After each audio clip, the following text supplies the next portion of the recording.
Surprise, I'm back at you again on the Orange and Black Insider Bengals podcast for the second time on Friday, getting you set for the big Week 4 clash with the Cincinnati Bengals against the Jacksonville Jaguars. And I'm joined by a very special guest, JP Acosta from Big Cat Country, SB Nation's Jacksonville Jaguars blog, helping me preview the game. JP, how are you, man? I'm doing good. I'm excited for the game on Sunday. It's going to be a really great game between two, albeit struggling teams, but it should be a really fun game. Well, hopefully. It hasn't been a great start of the season for both teams, but first of all, I gotta do full disclosure to our listeners, whether you're joining us live or downloading after the fact. JP has been extremely accommodating and extremely patient with me this week. I tried to get him on Wednesday. We didn't make it work for the Wednesday show. Tried to make it work for our listener question show earlier this week, and then I had some personal things going on, but he has been extremely accommodating, joining us on his Friday night to help us preview the game. I appreciate it, JP. No problem, man. Anytime. I love talking football. I love talking about the Jaguars, and I'm really excited. So I guess to go into a little bit about me, I'm a junior at Florida Atlantic University. I've been writing for Big Cat Country since February, I believe. Wow. It's been a long time. This year's been weird anyway, man. So It's been weird, man. But I started in February. Started covering the NFL draft for the Jaguars. But I'm kind of getting more into just basically generally covering the Jaguars, what they do, specifically more about the defense, which I'll get into, especially talking about this game upcoming. But, I'm, like I said, junior at Florida Atlantic. I'm also one of the editors at the Florida Atlantic University Press, which is our student newspaper there. But yeah, I'm really happy to be here. Well, your reputation precedes you, my friend, because you come highly recommended from the boys over at Big Cat Country. So I appreciate you joining the program and talking a little football with us. And thanks for getting us up to speed on your background, man. We look forward to seeing some big things out of you once you graduate and all that good stuff. Talking about Sunday, it's been I don't even know if you want to call it a tale of two seasons so far in just 3 games, but it's been a roller coaster ride for both teams. Jacksonville has looked pretty good at times, but a game I thought they should have won last Thursday night. They kind of dropped that one against Miami. That was a tough one. So if you could maybe get us up to speed a little bit as to what has transpired with the Jaguars in the first 3 games and maybe their health coming into this one against the Bengals in Week 4. Okay, so these first 3 weeks of the season have kind of gone a little bit better than expected on one side of the ball and basically how I thought it was going to be at the beginning of the season. So the Jaguars are bad. We can just say that right now. The Jaguars are not good. The offense is fun. You got Minshew, James Robinson, DJ Chark, Laviska Shenault. Those guys are going to make any game competitive, any game fun. But this defense is terrible. It's not good at all. And we've seen that throughout these first 3 games. Against Indianapolis, they kind of got lucky with the traditional Phillip Rivers game where he has to bring the team back from down 5, got the field to go. But we really saw against Tennessee and even against Miami that this team on defense, especially the pass rush, is not good. And we expected that, having traded away Yannick Ngakoue, you traded away Calais Campbell, you traded A.J. Bouye. They've kind of gone back to the norm on defense. And when the defense isn't playing with a lead, then the team doesn't work well because the offense isn't built to play from behind at this point. So, I guess through the first 3 games, they haven't really raised my expectations on defense or full team-wise. I've kind of been – this is where I expected them to be. Okay. So let's start then with a couple of the major figureheads currently in the franchise. I will start with, because you said his name, Gardner Minshew, the quarterback of the Jacksonville Jaguars. He's had some really bright moments. Obviously, I know a bit about him. I live on the West Coast, so I watched a lot of Wazoo football. And when he was in college that last year, he was an exciting player, and obviously it's translated a bit to the NFL. There are still some of those games where you're frustrated. You mentioned those trades. What's the future for Minshew? Are these picks being held kind of like what Miami did to try and move up and get a Trevor Lawrence, a Justin Fields, that sort of player?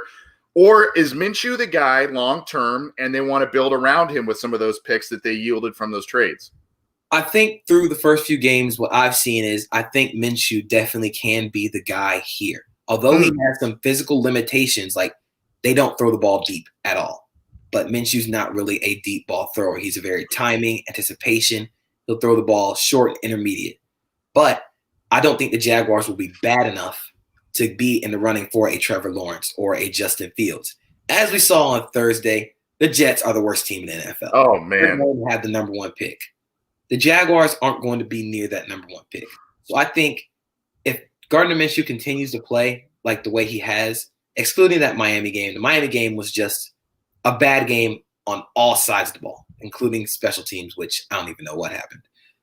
But if he continues to play like the way he has, I'm going to say they're going to stick with him for one more year, partially because he's played well and because he's not going to let them lose enough to be in the running for a Trevor Lawrence or a Justin Fields. So then let's transition to Doug Marrone, the head coach. How long is the leash there? I mean, you know, now, again, he was given kind of free reign to trade these players away, yield some picks. That kind of points to, hey, we're looking to next year, whether it's for a quarterback, like we've talked about, or building around Minshew. It kind of seems like they're giving him the leeway for maybe being here another year with the Jaguars. Am I wrong in thinking that? I think you're definitely correct. I think last season they blamed a lot of the failure of the team on Tom Coughlin, and Tom Coughlin deserved much of that blame. But I think Marrone is definitely going to stay around throughout the rest of the season, unless this team completely bottoms out. Like they lose every single game the rest of the season. I think Marrone is out of there. But I think they're going to give him enough leeway to try and see what he can turn his team into. They've given him a bunch of draft picks. They've given him young talent, but now they have to see what he's going to make out of it without Tom Coughlin kind of staring over his shoulder, telling him, hey, do this, don't do that. Mm-hmm. Mm-hmm. Talking with JP Acosta with SB Nation's Big Cat Country Jacksonville Jaguars site. Happy to have him joining us for a special interview episode of the Orange and Black Insider, helping us preview Week 4, Jacksonville at Cincinnati this Sunday. So let's kind of dive into this one specifically now that we've got kind of the overview of what's going on with some of the parts of the Jaguars. You mentioned they're struggling to throw the ball deep. They're struggling on defense. What are they doing well? One of the guys that intrigues me, again, being a Pac-12 guy, you mentioned his name earlier, Laviska Shenault. How has he looked? Is he a key somehow in this game to kind of get creative with him, get the ball in his hands in a number of different ways? Oh, yeah. Laviska Shenault has been one of the biggest surprises on this Jaguars offense, along with James Robinson this season. The way Jay Gruden uses Laviska Shenault is very – I like this comparison. It's very souped-up Denard Robinson. When Denard Robinson played for the Jaguars, he played running back, he played receiver, he was in a Wildcat quarterback. He just wasn't that good. Laviska Shenault is good wherever you put him, wherever he has the ball. He can take a short pass. It's going to take multiple guys to bring him down. He can take a short pass, take it to the house. He's going to be an important piece for Cincinnati to look at. You have to be able to know where he is at all times. But I think this offense works best when they're ahead of schedule. That means they have to run the ball well.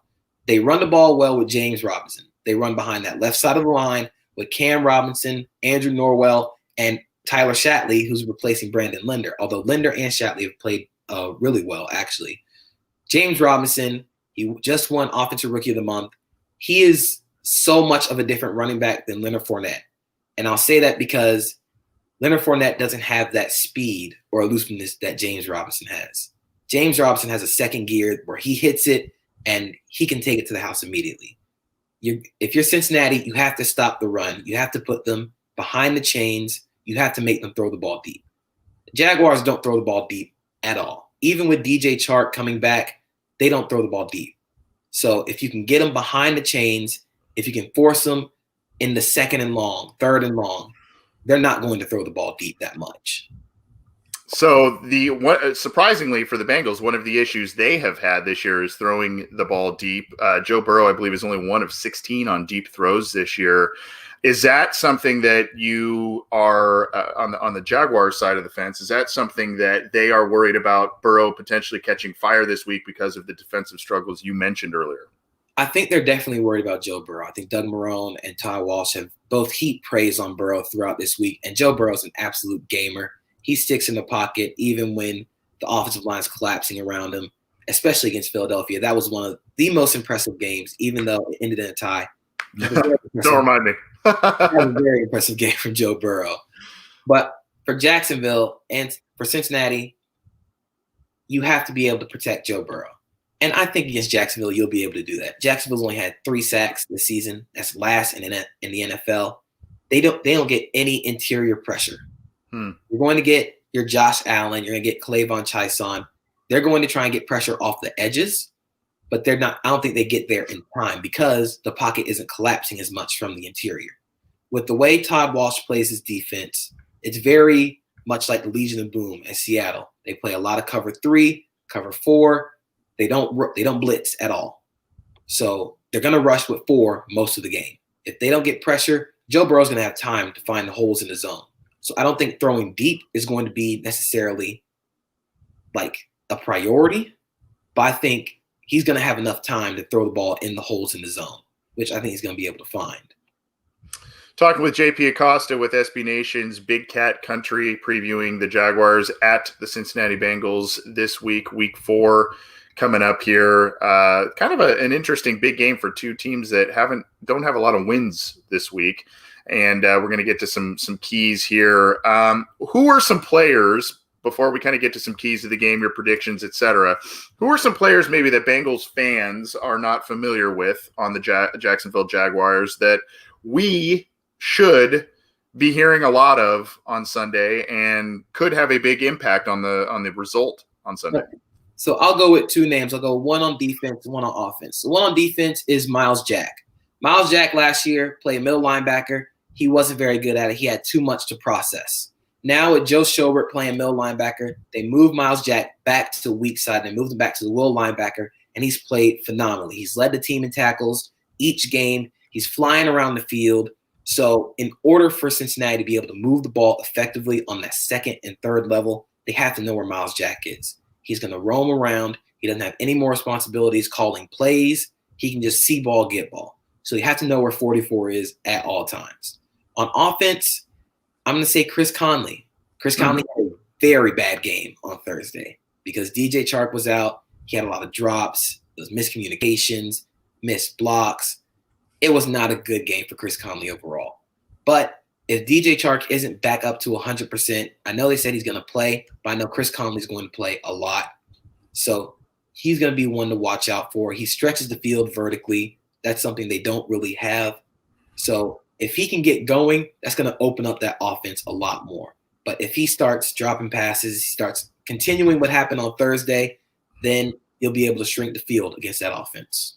So I have a soft spot, just personal story. I have a soft spot for Chris Conley. I interviewed him years ago at the NFLPA Bowl in LA as a scouting event there. And when he was coming out as a rookie, ended up being drafted by the Chiefs. But in my interview, I found I came away, I don't know if you know much about him or have heard him speak or what. I came away from that guy, just it's the most interesting guy I think I've interviewed. He is a really, really neat guy. So I always find myself rooting for him on other teams, maybe not this Sunday, but a very, very interesting guy. And but not a name necessarily. He's been on a lot of highly successful offenses and not a household name really. And he's been in the NFL for a while now. So good selections there. I would be remiss if before we got into keys of the game and your prediction, I would be remiss if quickly I didn't ask you about 2 free agent acquisitions Jacksonville made this year. You mentioned one of them in Joe Schobert. How has he looked? And Tyler Eifert. How has he looked? He reunited with Jay Gruden there. So how have both of those guys looked? The reason I ask about Schobert is because the Bengals, they came down to Jacksonville and Cincinnati courting him in free agency this year, and Jacksonville won out.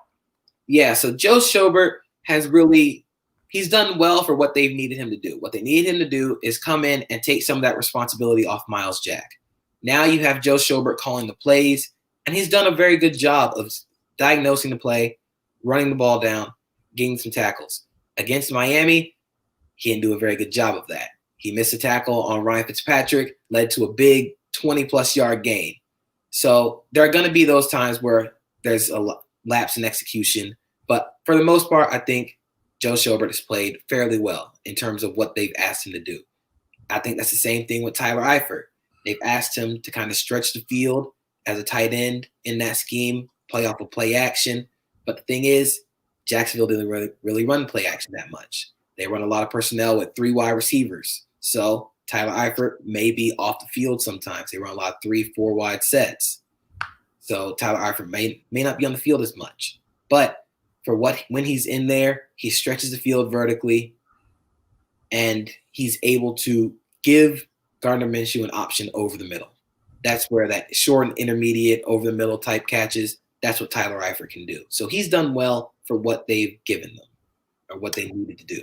Right. Eifert, always pull for that guy. He was a good player for the Bengals, and unfortunately he had some explosive years for the team, and then unfortunately just some injuries hit. I keep teasing. I keep saying we're going to get to keys. We're going to get to score prediction. We got a question in our live YouTube chat for you. I've heard good things about Devon Hamilton. Can you ask what we should expect from him? That's from Drake Berry in our live YouTube chat. Do you have any thoughts on Hamilton? Sure, Drake. Devon Hamilton, the 3rd-round rookie out of Ohio State, he's going to come in as a rotational defensive lineman right now. He's going to sub out Avery Jones and Taven Bryan in that interior defensive line, especially on early downs. What Devon Hamilton does really well is he stops the run. He's able to move people. That's essentially what he does best. Scouting him, he can move people off the ball in the run game. In the pass game, he's kind of limited right now, but expect to see him a lot on early downs as the one technique right in between the center and the guard and stuffing the run. Awesome. Thanks. I put you on the spot there. Hope that's all right. Yeah, you did awesome. Look, there are a lot of different areas we could point to. The quarterbacks, of course, in this one, 2 young guys and a little bit of wild card players. For both teams, I think it's going to come down to obviously how those 2 play. But what are some maybe 1 or 2 big keys to this game, maybe even specific keys to this game, or intricate keys to this game that you see will be the determining factors on Sunday? So on Sunday, I think one of the big keys to the game is definitely going to be pass protection. If the Bengals cannot contain Josh Allen, who is beginning this close, he's always getting there. He's always getting pressure, but he's never closing. If Josh Allen starts getting loose, starts getting sacks, it's going to be a long night for that Cincinnati offensive line, especially with K'Lavon Chaisson coming off the edge, DeJuan Smoot, who can bring pass rush energy. So if that offensive line doesn't hold up, then I think Joe Burrow's in for a long night. On the Jaguar side of the ball, if they can run the ball effectively and stay ahead of the chains, then they're going to be playing with a lead. Because with James Robinson running the ball the way he has, they're going to increase his workload.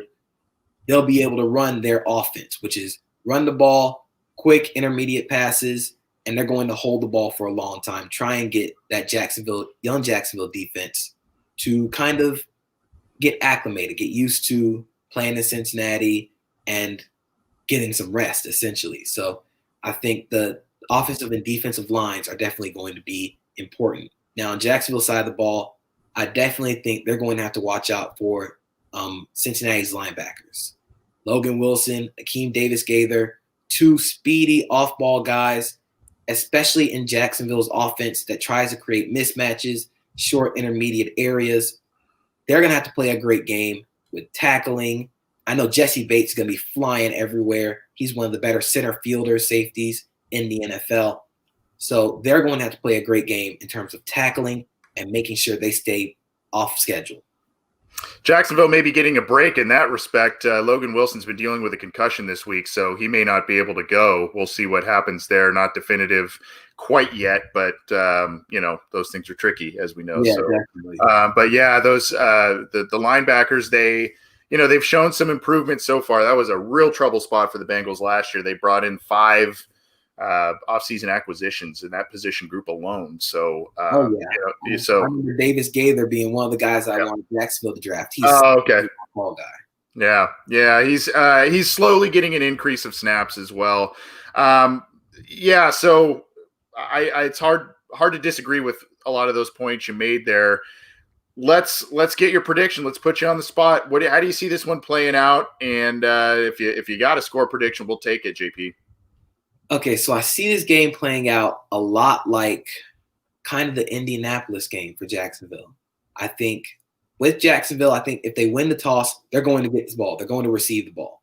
That's something that Doug Marrone hasn't done. And putting his defense out there early is asking for them to get carved up. I think Joe Burrow is going to have a great game because Joe Burrow is going to be able to diagnose that zone defense rather quickly. I don't know if Josh Allen's going to be able to get there, get enough pressure. But I think late in the game, when Jacksonville's able to slow down the game with James Robinson and their run game, I think Jacksonville might squeak out a win. I think it'll be by less than a touchdown, but it's going to be a definite chess match between basically one team's strength going up against another team's weakness and one team's strength going against another team's weakness. It's Cincinnati's passing game against Jacksonville's lack of pass defense. It's going to be Jacksonville's run game against Cincinnati's run defense. Well, if it is a close game, if it is a one-score game, that plays directly into the hands of the Jacksonville Jaguars because the Bengals in their last 15 one-score games, JP, 0-14-1. Dating back to late 2018, that is tied an NFL record. That is the Cincinnati Bengals tying dubious records since 1968. That should be on their team crest. But I think if it is a close game, I think special teams are going to come into play, and that's where Jacksonville recently has had some problems. Josh Lambeau's still injured. He's not going to play. Brandon Wright, who missed a kick against Miami, he's not going to play. He's injured. They brought in Steven Hauschka, who just so happened to be injured. So Hauschka might play, but then again, he's dealing with an injury. So we don't know what special teams is going to look like. Special teams is always an adventure. That is for sure. JP, before we get you on out of here, man, where can our listeners find you? At least, even if it's for this week alone, where can they find you on Twitter and all that good stuff? Okay, great. On Twitter, my ad is @Acosta, ACOSTA 32_JP. Hopefully, I'll be live tweeting during the game. You'll see some funny stuff. You'll see me post some analysis of the game. Definitely after the game, I'm going to do a film room analysis of the Bengals Jaguars. You can definitely find me at Big Cat Country. I'll be writing for them all the time. I'll also be on University Press. I'll be writing for Florida Atlantic School newspaper. If you want to check out what's going on down south, I also post some funny stuff sometimes. So if you follow me, I'll post some funny memes occasionally. But if you're here for the football, I can give you the football too. That's awesome. Thank you. JP Acosta with Big Cat Country, SB Nation's Jacksonville Jaguar site. For those of you tuning in live, hope you enjoyed the interview, and those downloading after the fact, thanks for doing that. We'll also probably be rehashing this interview for our pregame show an hour before kickoff, brought to you by Narragansett Beer. So JP, you'll be making an appearance there, even though it won't be live. We'll rehash this interview and at least clips of it because it was a good one, man. Appreciate the time. Yeah, no, I appreciate you being accommodating, like I said, and sorry this week was such a mess, but glad we were able to make this happen. No problem, man. I'm excited for the game. I'm always glad to talk, and I'll be waiting. I'll be ready for Sunday. All right, well, have fun, man. Let's hope it's a good one. I know we both want different results, but let's hope it's a fun one to watch. Results, but at the end of the day, if it's a good game, I'll be happy. Me too. Thanks, JP. Thanks, everybody. This has been the Orange and Black Insider Bengals podcast. We'll see you next time.